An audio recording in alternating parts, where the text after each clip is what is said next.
Right. Hi guys, Corey from Northeast Guys. Doing a quick deck profile on my pretty fun deck, Lord Slug, Piccolo Search Leader, Victory Strike deck, whatever you'd like to call it. It was just a quick deck I put together. Just wanted to have a bit of fun, wanted to play my favorite type of deck, Lord Slug, with one of the new search leaders. So yeah, I'll quickly read what the leader does, even though most of you already know what the leader does. I am sorry about the glare. It's nothing I can really sort out, but bear with me. So basically what the leader does is focus. At the beginning of your turn, you look at the top card of your deck and place it back on top or bottom of the deck, then draw one, and then you will draw for turn. You wake and surge, you put one green, one yellow card, one green, one blue card under it to flip it over, and then its effect on the flip side, when you're at 3 or less life, you can rip a card from under them to either make your opponent warp 2 from their hand or to ramp a blue-green multicolored card from your drop area. Really strong leader, both effects pretty useful, pretty handy, so that's why I chose this leader. So I'm going to quickly start off with the Stranger Danger package, and that's going to be 4 Dimension Magics and 3 Sacrifice. I chose these negates just because these were the best type of negates. This is basically Sparking without having to have Sparking, and then this is just a generic good negate overall. Just being able to untap 2 defensively is just really, really strong.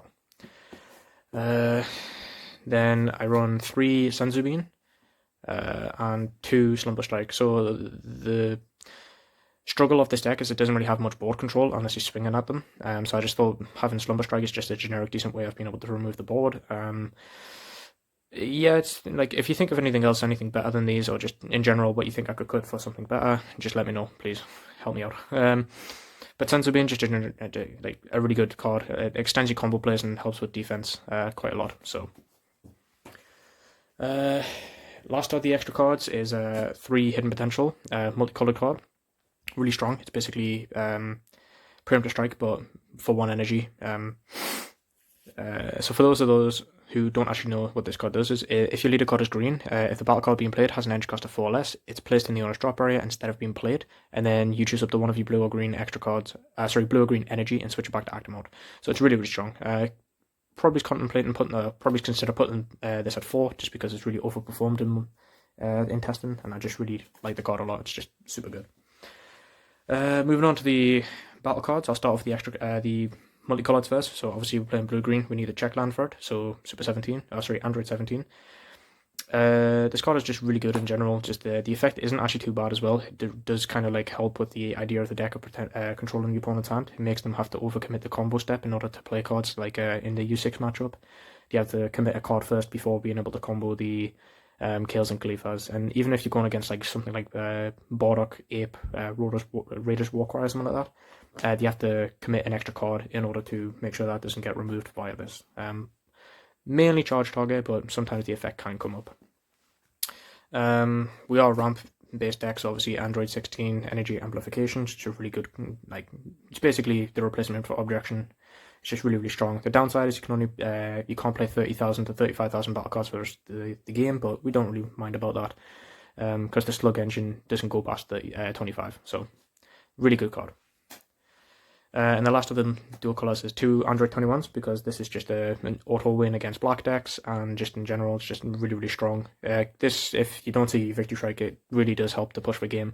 Being a triple attacker and being able to remove anything, so ignoring barrier, like if they don't have a multicolored blocker on board, it basically means you could do this if you have a board of blockers, remove all their blockers, and then the following turn play Victory Strike and then swing for game with that. So that's a decent way of being able to clear the board, clear the way for Victory Strike. So just a good card. The blue battle cards, only 2. I only play 2 Awakened Talon Pans. It's just to drop you from, drop you down to 3 to get your leader effect live, and in the matchups where your opponent isn't attacking you at all, maybe the hatch matchup, or even the mirror match, just being able to drop yourself down to your 3 life just really does help. And it's just really good as well. So the green battle cards, because we are a green leader, we are running the best super combo in the game, in my opinion. Defending for the progress, just being able to draw 2 and then warp 1 is just really nice. Seeing those 2 cards first is just really helpful, allowing you to make your decisions on what you want to do for that turn or even the following turn. It just really does help. And then, because we are playing dual colours as well. We want to play a counter player, so I chose Vegeta the Cruel. He's better than Gohan in my opinion. Well, I'm pretty sure it's well known, but Vegeta the Cruel, just being able to control the opponent's hand defensively as well, just a really good option. The board clearance as well just help removing blockers in case they are playing a blocker heavy deck. Sorry about that. Or even in general, just removing threats can just really be beneficial, especially like the Bardock Raiders Warcry, U6 matchup and stuff like that. So. And for the Slug portion of the deck, we'll play 4 wings. For those who don't know what the Slug cards do, basically this one's a 1-cost barrier. It's permanent, means you can only have 1 copy of this card in play at a time, but while he is in play, you reduce the energy cost of all Slug's army cards in your hand by 1. So it allows you to cheat cards out for a cheaper energy cost. So I would definitely say he's the heart and soul of the entire Slug engine. I do play 2 copies of Lord Slug Return to Form and 2 copies of the free blocker for the deck. He's only free if you control a Lord Slug, so that's why I only opt to play 2. He is decent for being able to fill up the board with Bond if your opponent does have some form of removal, or if you are in the mirror match. Forcing the opponent to waste some cards to remove the blocker before they drop Victory Strike is also just really beneficial for you. And the same for this, just being able to search something like this or the AOD, or in tough matchups, you can even search Wings. If you are struggling to find it, but you are a draw 2 leader every turn, which is just strong. So yeah, for those who don't know what this does, when you play it, it's usually a 1-cost due to already having Wings on the field, but when you play it, you search your deck for a Slug's army 3-cost or less and add it to hand, so he's pretty strong. The next Slug's army is Lord Slug Agent of Destruction, so basically he is a 3-cost 20k, but with Wings he's a 2-cost. On play, your opponent is forced to discard a card. So when you play it, your opponent discards a card. It does have an active main of once per turn for 1 green energy. You get to play a battle card or a Slug's Army battle card with an original energy cost of 3 or less. But that effect will never come up in this deck because everything is already a 1-cost in theory. So yeah, he's only useful in pure Slug, or that effect is. And then the last card for the Slug's Army engine is a 6-drop Slug. I play 4 of them because resolving this on 5 energy is really, really strong, because when you have this on the Wings on the field, you tap 5 to play this, and bond 3 Slug's Army. You randomly select 3 cards in your opponent's hand and place them in the drop area. If he survives the following turn, you can EX evolve multiple copies on top of the current one on the field. So let's say on 5 energy, you have Wings and something like this on the field.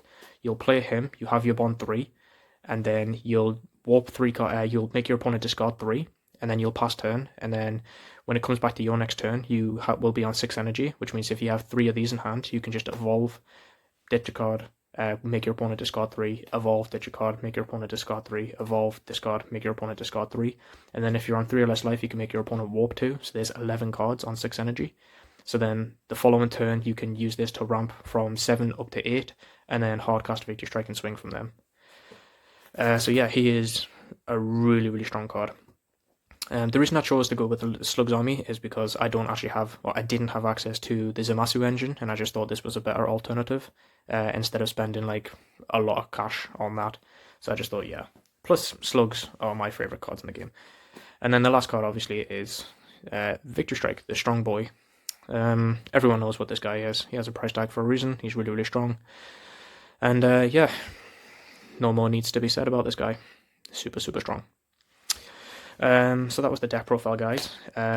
If you do have any questions about some of these cards, or if you do have any suggestions on what I could play in place of other things, or in general, just put it in the comment section down below. I do try to read them, and I do try to reply as much as I possibly can.